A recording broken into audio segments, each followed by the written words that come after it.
Good morning friends, to the point में आपका सभी का स्वागत है। इस वीडियो में जैसे आप देख सकते हैं कि हम टाइप्स ऑफ अनएम्प्लॉयमेंट के बारे में डिस्कस करेंगे। स्टार्ट करते हैं हम सबसे फर्स्ट टाइप ऑफ अनएम्प्लॉयमेंट जिसको कहते हैं फ्रिक्शनल अनएम्प्लॉयमेंट। फ्रिक्शनल अनएम्प्लॉयमेंट जो होता है ना, ये तब अराइज होता है जब आप जॉब चेंज कर रहे हो, यानी कि एक जॉब से दूसरी जॉब के लिए शिफ्ट कर रहे हो, या बहुत टाइम बाद या लंबे समय बाद आप जॉब के लिए वापस रिटर्न कर रहे हैं। मान लीजिए आप किसी एग्ज़ाम्स की प्रिपरेशन कर रहे थे, तो कुछ सालों से आप जॉब नहीं कर पा रहे थे।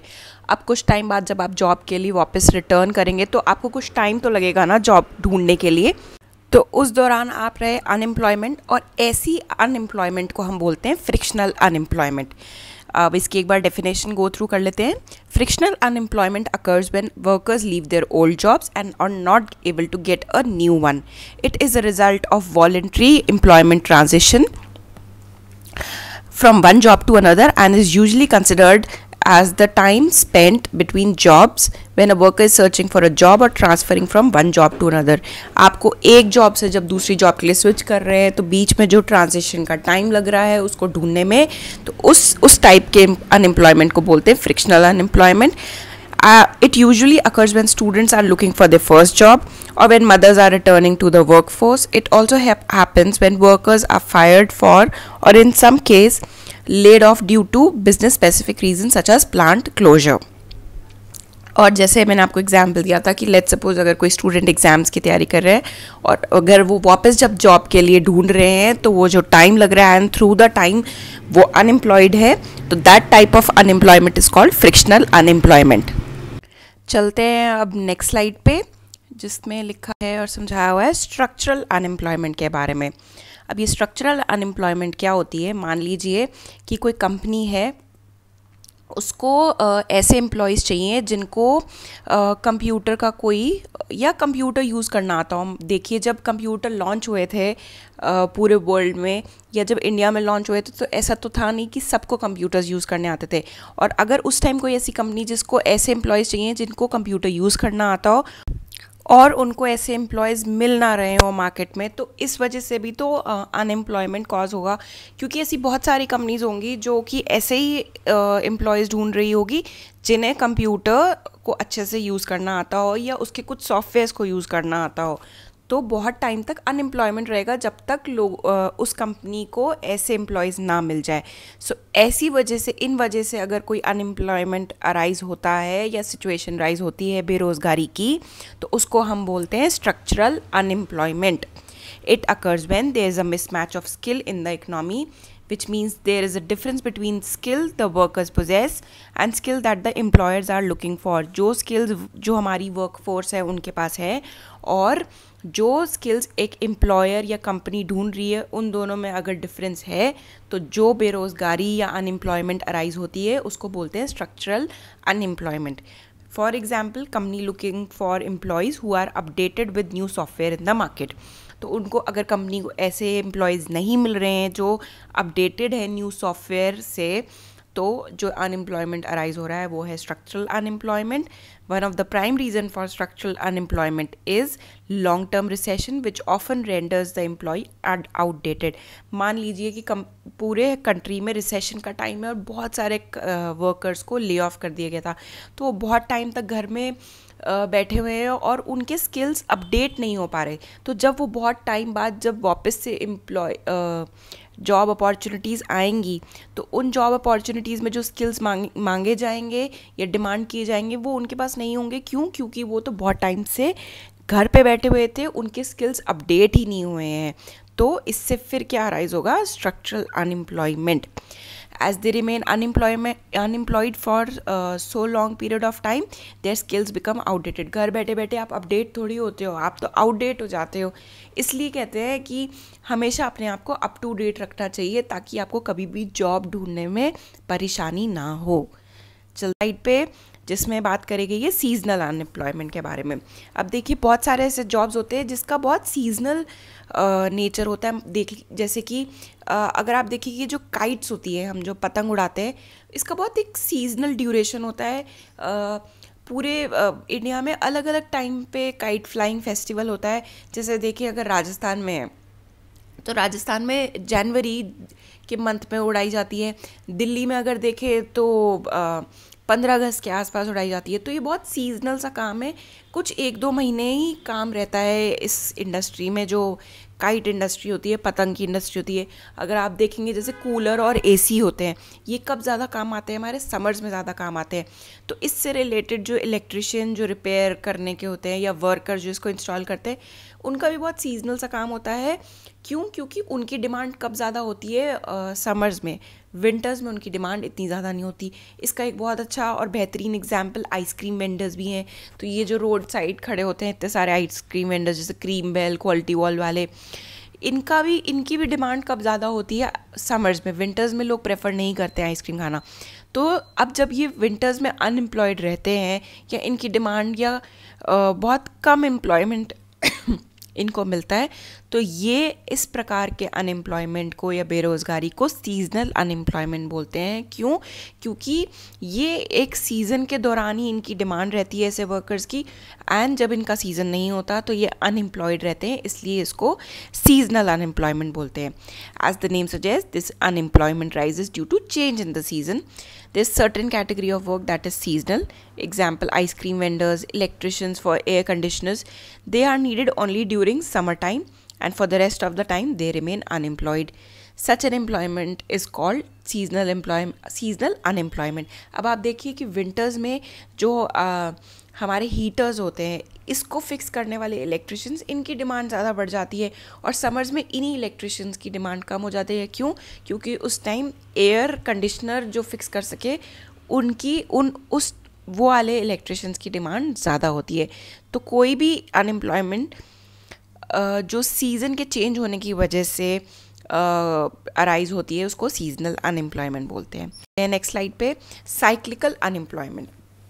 अब साइक्लिकल अनएम्प्लॉयमेंट समझने के लिए पहले आपको ये समझना पड़ेगा कि हर इकनॉमी के अलग अलग फेजेस होते हैं।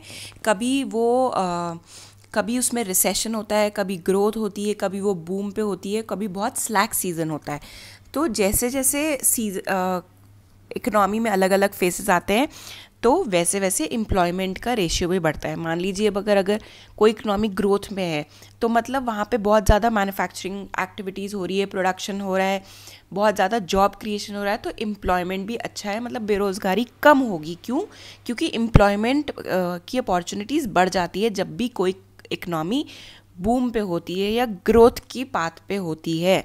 क्यों? क्योंकि जितनी ज़्यादा फैक्ट्रीज़, जितना ज़्यादा लोग इन्वेस्टमेंट करेंगे, उतनी ज़्यादा फैक्ट्रीज़ खुलेंगी, उतनी ज़्यादा बिजनेस अपॉर्चुनिटीज़ आएगी, तो लोग हायर करेंगे मार्केट में, इसलिए एम्प्लॉयमेंट बढ़ जाता है और अनएम्प्लॉयमेंट रेट घट जाता है। अब इसी का ऑपोजिट है रिसेशन। रिसेशन में क्या होता है, गुड्स एंड सर्विसेज की डिमांड जो होती है वो घट जाती है, इसलिए जो मैन्युफैक्चरिंग एक्टिविटी है वो भी घट जाती है। अब डिमांड ही नहीं है, तो मैन्युफैक्चरर्स जो है वो मैन्युफैक्चरिंग किसके लिए करेंगे? अगर डिमांड घटी तो मैन्युफैक्चरिंग एक्टिविटी घट गई, तो अब जो मैन्युफैक्चरर्स हैं उन्होंने इतने एम्प्लॉयज़ रखे हुए थे, वो क्यों रखेंगे, क्यों एक्सपेंसेस अपने रखेंगे, इसलिए वो ले ऑफ कर देते हैं एम्प्लॉयज़ को, और इसकी वजह से क्या हो जाता है, अनएम्प्लॉयमेंट बढ़ जाता है। क्यों? क्योंकि जो मैन्युफैक्चरिंग एक्टिविटीज़ हैं या दूसरे बिजनेसेस हैं, तो वो एम्प्लॉयज़ को ले ऑफ करते हैं, जिस वजह से अनएम्प्लॉयमेंट बढ़ जाता है। तो ये जो फेजेस आते हैं इकनॉमी में, उसकी वजह से जो एम्प्लॉयमेंट और अनएम्प्लॉयमेंट की सिचुएशन अराइज होती है, उसको साइक्लिकल अनएम्प्लॉयमेंट बोलते हैं। जैसे कि मैंने आपको एक्सप्लेन पहले भी किया था कि अगर इकोनॉमिक ग्रोथ पाथ पे है तो डिमांड बढ़ेगी तो मैन्युफैक्चरिंग एक्टिविटी भी इंक्रीज़ होगी, मैन्युफैक्चरिंग एक्टिविटी इंक्रीज़ होगी तो एम्प्लॉयर्स को या कंपनी को ज़्यादा से ज़्यादा लोग चाहिए होंगे ना एक्टिविटीज़ में पार्ट लेने के लिए, तो एम्प्लॉयमेंट रेट बढ़ जाएगा और अनएम्प्लॉयमेंट रेट घट जाएगा। तो ऐसे अनएम्प्लॉयमेंट को साइक्लिकल अनएम्प्लॉयमेंट बोलते हैं। Unemployment resulting from economics ups and down is called cyclical unemployment. It is a result of business cycle and fluctuation. When the economy is at its peak or experiences continuous growth, the rate of cyclical unemployment is low. During that period, sales and income increases. Therefore, more people are needed to meet the demand. जो मैंने अभी आपको सब समझाया examples के through, वही चीज़ यहाँ पे लिखी हुई है. On the other hand, during a recession, the rate of cyclical unemployment is high due to the decline in consumer demand for goods and services. In other words, there is a decrease in production, therefore fewer workers are needed resulting in jobs lay off. जो आपको समझाया exactly वो ही लिखा है, या परेशान होने की ज़रूरत बिल्कुल भी नहीं है। चलते हैं टाइप के अनएम्प्लॉयमेंट, इसको कहते हैं डिस्गाइज्ड अनएम्प्लॉयमेंट। मान लीजिए कोई एक वर्क है या कोई पीस ऑफ वर्क है, ठीक है, इसको करने के लिए हमें सिर्फ 2 लोगों की आवश्यकता है, और 2 लोगों की अगर इस पे एफर्ट डालेंगे तो ये काम पूरा हो जाएगा। अब उसकी जगह इसके ऊपर हमने 4 लोग लगा रखे हैं काम को करने के लिए, तो ये जो और जबकि काम तो सिर्फ 2 लोगों से ही पूरा हो जाता, तो ये जो 2 एक्स्ट्रा लोग हमने लगाए हैं वो क्या है, वो अंडर डिस्गाइज्ड अनएम्प्लॉयमेंट है। क्यों? क्योंकि ज़रूरत तो सिर्फ 2 लोगों की थी और 2 लोग ही इस काम को पूरा कर सकते हैं, लेकिन 2 एक्स्ट्रा लोग लगे हुए हैं इसके ऊपर। क्यों? क्योंकि उनके पास कोई ऑप्शन नहीं है कुछ और करने का, इसलिए उन्होंने सोचा हम भी थोड़ा बहुत कर लेते हैं इसी में काम। तो ऐसी टाइप ऑफ अनएम्प्लॉयमेंट को बोलते हैं disguised unemployment. This type of employment occurs when the labor force is given no work or work allotted to them is redundant, which leads to almost zero productivity. इनके पास मतलब आप अगर देख रहे हो तो ये जो 2 एक्स्ट्रा लोग इसी के ऊपर काम कर रहे हैं तो बहुत ही कुछ ये प्रोडक्टिविटी को ऐड तो नहीं कर रहे हैं ना। क्यों? क्योंकि ये 2 लोग ही इस काम को पूरा कर लेते थे, तो ये जो 2 एक्स्ट्रा इसके ऊपर है इनकी कोई प्रोडक्टिविटी एक्स्ट्रा, इनके ज्वाइन करने से कोई प्रोडक्टिविटी एक्स्ट्रा नहीं हो रही, तो इनकी प्रोडक्टिविटी 0 ही काउंट होगी। सो इसलिए इसको डिस्गाइज्ड अनएम्प्लॉयमेंट बोलते हैं। It occurs usually when more people are employed than actually needed for the job and is more prevalent in unorganised sector. Example, in rural areas where agriculture is the main source of income, this kind of unemployment can be seen often. If a piece of land requires only 3 people to work on it and instead 5 people are working on it, then the 2 extra people are said to be in a situation of disguised unemployment. भाई एक piece of land है, उसको जोतने के लिए सिर्फ 3 लोग चाहिए, लेकिन उसके ऊपर घर के सारे लोग काम कर रहे हैं 5, 6, 7, तो जो जितने भी एक्स्ट्रा लोग हैं वो क्या है, वो अंडर डिस्गाइज्ड अनएम्प्लॉयमेंट है। एम्प्लॉयमेंट जिसको कहते हैं अंडर एम्प्लॉयमेंट। अंडर एम्प्लॉयमेंट से ये मतलब होता है कि मान लीजिए अगर आपको किसी कंपनी ने हायर किया है, ठीक है, आपको वहाँ बोला गया था कि आपका कम से कम 9 से 10 घंटे का जॉब रहेगा, लेकिन आपको वहाँ पे सिर्फ 3 से 4 घंटे का ही काम देते हैं। या फिर ऐसी सिचुएशन है कि मान लीजिए आपने बहुत ही अच्छे कॉलेज से एमबीए किया है, आप एक एमबीए ग्रेजुएट है, लेकिन आप काम कर रहे हैं केएफसी में, वहाँ पे चिकन बना रहे हैं, या फिर आप किसी कॉल सेंटर में काम कर रहे हैं, मैकडॉनल्ड्स में काम कर रहे हैं। नहीं, आपने एमबीए किया है कुछ सोच समझ के कि कोई अच्छी एमएनसी में आपको नौकरी मिलेगी, लेकिन आप कहाँ पे एंड अप हो रहे हैं, किसी कॉल सेंटर में। तो ये क्या हो रहा है, ये अंडर एम्प्लॉयमेंट है। क्यों? क्योंकि आपके स्किल सेट्स क्या है, एक एमबीए ग्रेजुएट के हैं, लेकिन आपको काम कुछ और करना पड़ रहा है क्योंकि आपके पास कोई ऑप्शन नहीं था, कहीं मिल नहीं रही थी जॉब। तो ये क्या है, एक अनएम्प्लॉयमेंट की सिचुएशन ही तो अराइज हो रही है कि आपके स्किल सेट्स आप ट्रेंड किसके लिए, लेकिन आप काम क्या कर रहे हैं। क्यों? क्योंकि आपकी मजबूरी थी। तो ये एक अनएम्प्लॉयमेंट की सिचुएशन होती है और इसको क्या बोलते हैं, अंडर एम्प्लॉयमेंट बोलते हैं। This type of unemployment occurs when a person is working for hours less than what he or she aspires for. It also implies the underuse of workers because the job doesn't use the worker's skill. It is different from unemployment, as in that case the person remains totally unemployed. अब unemployed मतलब बेरोज़गारी क्या होती है, आपके पास कोई job ही नहीं है। और अंडर एम्प्लॉयमेंट में क्या होता है, आपके पास जॉब तो है लेकिन वो आपके स्किल सेट से मैच करती हुई नहीं है। इसमें एक बात ध्यान रखना कि आपके पास जॉब तो है ही है, अनएम्प्लॉयमेंट नहीं, आप अनएम्प्लॉयड नहीं हो। सो फ्रेंड्स, हमने सारे और मेजर तरीके के अनएम्प्लॉयमेंट्स को कवर कर लिया है। आप अगर इनकी डेफिनेशंस के थ्रू इनको रटने की कोशिश करेंगे तो ये प्लीज़ मत कीजिएगा। हमेशा मैं आपको यही कहूँगी कि एग्जाम्पल्स के थ्रू चीज़ों को याद करिए, उससे आपकी लाइफ बहुत ज़्यादा इजी हो जाएगी। ये जितने भी टाइप के हमने 7 टाइप्स के हमने 6 टाइप के हमने अनएम्प्लॉयमेंट पढ़े, और लास्ट जो था अंडर एम्प्लॉयमेंट। इनको डेफिनेशन से एग्जाम्पल से याद रखोगे तो आपको हमेशा लंबे समय तक याद रहेगी, और आपको डेफिनेशन, आप कभी भी डेफिनेशंस में कंफ्यूज नहीं होगे। आपको एग्जाम्पल याद है तो आप डेफिनेशन तो अपने आप फॉर्म कर ही लोगे। So friends, this is all for the today's video. Please घर रहिएगा, मास्क पहनिएगा घर से निकलने से पहले, stay fit, type of an home.